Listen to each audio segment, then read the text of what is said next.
जय श्री राम जी भक्तों, आज हम आपको सुनाएंगे श्री रामचरितमानस जी के बालकांड का 285 नंबर का दोहा। जैसा कि मैं हर दिन 5 दोहा सुनाती हूँ और इसके अंदर जितनी चौपाइयाँ आती हैं सारी चौपाइयों को अर्थ के साथ सुनाती हूँ। तो शुरू करते हैं, आप ध्यान से सुनिए। हम आरंभी हरि कथा, तुम निर्वाहन आय सुआसन लीजिए, सुनहु वीर हनुमान। सियावर रामचंद्र की जय, बोलो बजरंग बली की जय, बोलो सब देवी देवों की जय। विश्व भरण पोषण कर जोई, ताकर नाम भरत अस होई। देवन दीन दुंदभी, प्रभु पर बरसहि फूल। हर से पुर नर नारी, सब मिटी मोह मैं शूल। सिया राम। विश्व भरण पोषण कर जोई, ताकर नाम भरत अस होई। अति गह गहे बाजने बाजे, सबहि मनोहर मंगल साजे। जूथ जूथ मिली सुमुखी सुनयनी, करहि गान कल कोकिल बयनी। सुख विदेह कर बरनि न जाई, जन्म दरिद्र मनहु निधि पाई।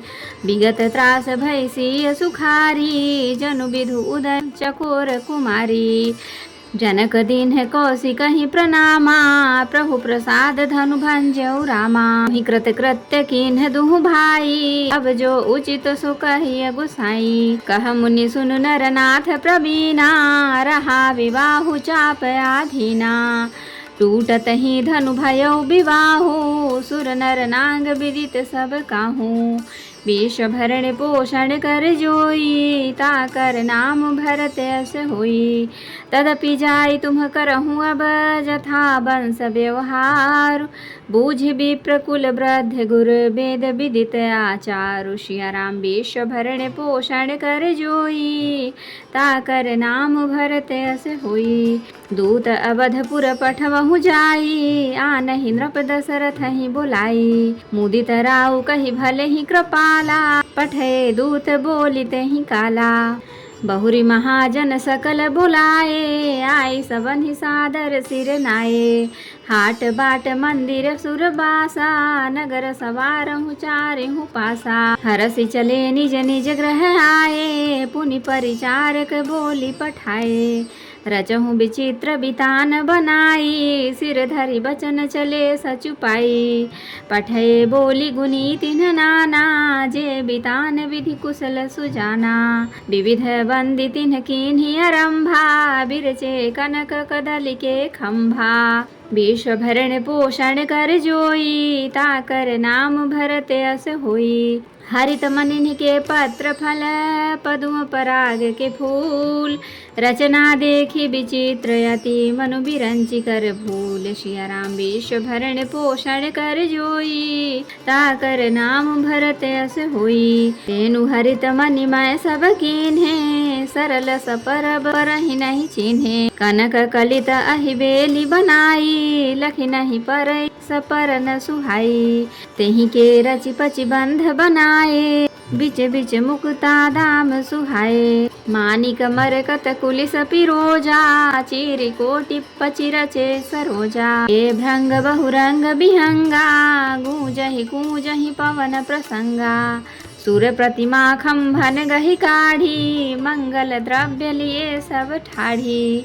चौके भांति अनेक पुराई, सिंधुर मणि में सहज सुहाई। सौरभ पल्लभ सुभग सुठी, किए नील मणि कोर। हेम बौर मरकत घवरी, लसत पाट में डोर। सिया राम। विश्व भरण पोषण कर जोई, ताकर नाम भरत अस होई। रचे रुचिर बर बंध निवारे, मनहु मनोभव फंद सवारे। मंगल कलश अनेक बनाए, ध्वज पताक पट चमर सुहाए। दीप मनोहर मणि मैं नाना, जाय न बरनि विचित्र बिताना। जहि मंडप दुल्हिन बै देहि, सो बरनय असिमति कवि केहि।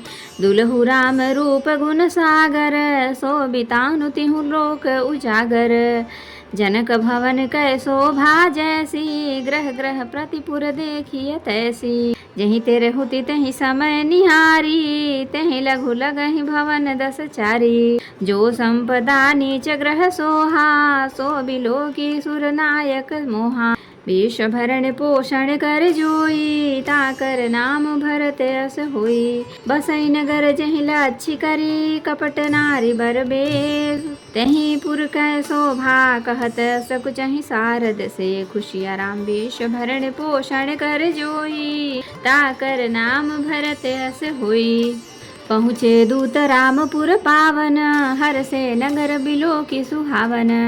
भूप द्वार तिन्ह खबरि जनाई, दशरथ नृप सुनि लिए बोलाई। करि प्रणाम तिन्ह पाती दीन्ही, मुदित महीप आप उठि लेन्ही। बारी बिलोचन बाचत पाती, पुलक गात आई भरी छाती। राम लखन उर कर बर चिट्ठी, रहि गए कहत न खाटी मीठी।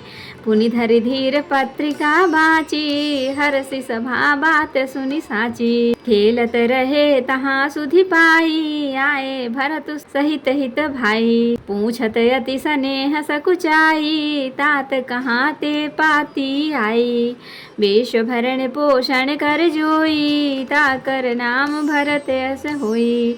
कुशल प्राण प्रिय बंधु दो, अहि कुशल के ही देश। सुनि स्नेह साने बचन बाची, बहुरी नरेश। सिया राम विश्व भरण पोषण कर जोई, ताकर नाम भरत यस होई। तो भक्तों, अब हम इसका अर्थ सुनाएंगे। देवताओं ने नगाड़े बजाए, वे प्रभु के ऊपर फूल बरसाने लगे। जनकपुर के स्त्री पुरुष सब हर्षित हो गए। मोह में अज्ञान से उत्पन्न हुआ सूल मिट गया। खूब जोर से बाजे बजने लगे। सभी ने मनोहर मंगल साज सजे। सुंदर मुख और सुंदर नेत्रों वाली तथा कोयल के समान मधुर बोलने वाली स्त्रियां झुंड की झुंड मिलकर सुंदर गान करने लगी। जनक जी के सुख का वर्णन नहीं किया जा सकता, मानो जन्म का दरिद्र धन का खजाना पा गया हो। सीता जी का भय जाता रहा। वे ऐसी सुखी हुई जैसे चंद्रमा के उदय होने से चकोर की कन्या सुखी होती है। जनक जी ने विश्वामित्र जी को प्रणाम किया और कहा, प्रभु की ही कृपा से श्री रामचंद्र जी ने धनुष तोड़ा है। दोनों भाइयों ने मुझे कृतार्थ कर दिया है। स्वामी, अब जो उचित हो सो कहिए। मुनि ने कहा, हे चतुर नरेश, सुनो, यो तो विवाह धनुष के अधीन था। धनुष के टूटते ही विवाह हो गया। देवता, मनुष्य और नाग सब किसी को यह मालूम है। तथापि तुम जाकर अपने कुल का जैसा व्यवहार हो, ब्राह्मणों कुल के बूढ़ों तथा गुरुओं से पूछकर और वेदों से वर्णित जैसा आचार हो वैसा करो। जाकर अयोध्या को दूत भेजो, जो राजा दशरथ को बुला लावे। राजा ने प्रसन्न होकर कहा, हे कृपालु, बहुत अच्छा। और उसी समय दूतों को बुलाकर भेज दिया। फिर सब महाजनों को बुलाया और सबने आकर राजा को आदर पूर्वक सिर नवाया।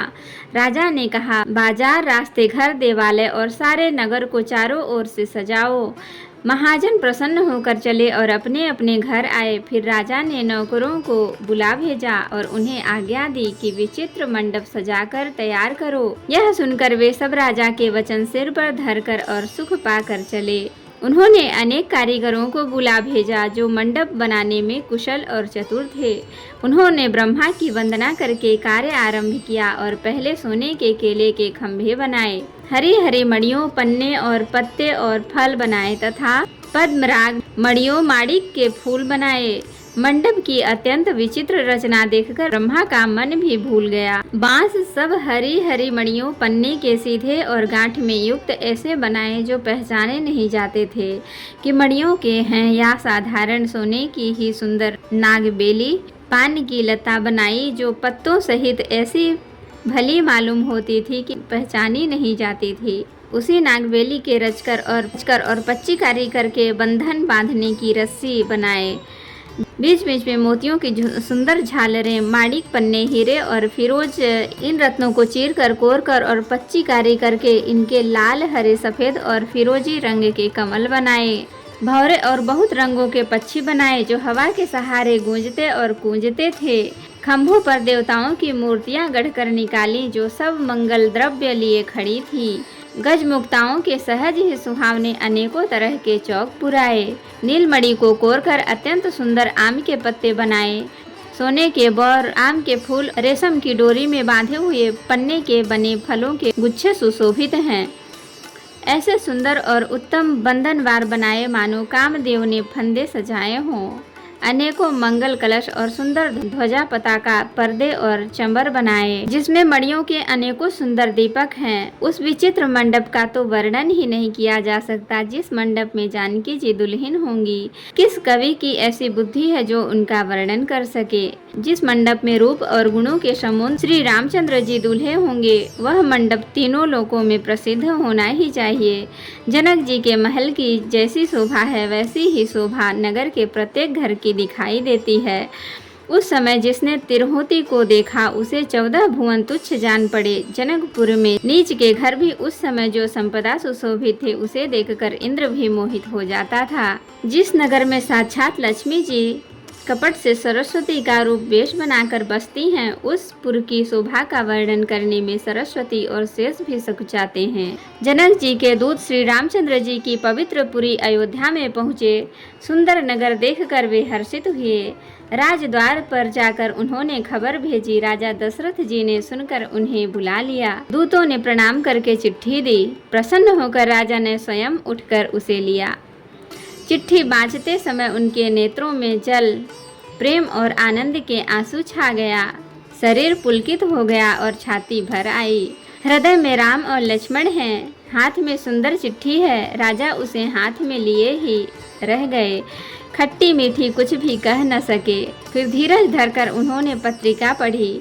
सारी सभा सच्ची बात सुनकर हर्षित हो गई। भरत जी अपने मित्रों और भाई शत्रुघ्न के साथ जहाँ खेलते थे, वही समाचार पाकर वे आ गए। बहुत प्रेम से सकुचाते हुए पूछते हैं, पिताजी चिट्ठी कहाँ से आई है? हमारे प्राणों से प्यारे दोनों भाई, कहिए कुशल तो हैं? और वे किस देश में हैं? स्नेह से सने ये वचन सुनकर राजा फिर से चिट्ठी पढ़ी। तो भक्तों, आज के लिए इतना ही। कथा विसर्जन होत है, विदा हों हनुमान। राम लखन सीता सहित सदा करहु कल्याण। कहूँ दंडवत प्रभु सन, तुम ही कहो कर जोर।